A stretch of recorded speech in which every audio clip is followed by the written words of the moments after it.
الحمدللہ رب العالمین والصلاة والسلام علی سید الانبیاء والمرسلین اما بعد فاعوذ باللہ من الشیطان الرجیم بسم اللہ الرحمن الرحیم شہر رمضان الذی انزل فیہ القرآن صدق اللہ العظیم وصدق رسولہ النبی الکریم الامین۔ حضرت سیدنا ابو سعید خدری رضی اللہ تعالیٰ عنہ رمضان مبارک کی برکت بیان کرتے ہوئے، شان بیان کرتے ہوئے فرماتے ہیں کہ حضور علیہ السلام کا فرمان ہے کہ جب ماہ رمضان کی پہلی رات آتی ہے تو آسمانوں کے دروازے کھول دیے جاتے ہیں اور آخری رات تک بند نہیں ہوتے۔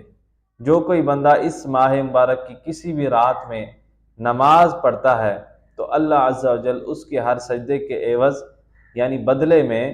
اس کے لیے 1500 نیکیاں لکھتا ہے اور اس کے لیے جنت میں سرخ یاقوت کا گھر بناتا ہے۔ پس جو کوئی ماہ رمضان کا پہلا روزہ رکھتا ہے تو اس کے سابقہ گناہ معاف کر دیے جاتے ہیں اور اس کے لیے صبح سے شام تک 70,000 فرشتے دعائے مغفرت کرتے رہتے ہیں۔ رات اور دن میں جب بھی وہ سجدہ کرتا ہے اس کے ہر سجدے کے بدلے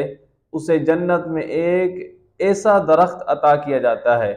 کہ اس کے سائے میں گھوڑے سوار 500 برس تک چلتا رہے۔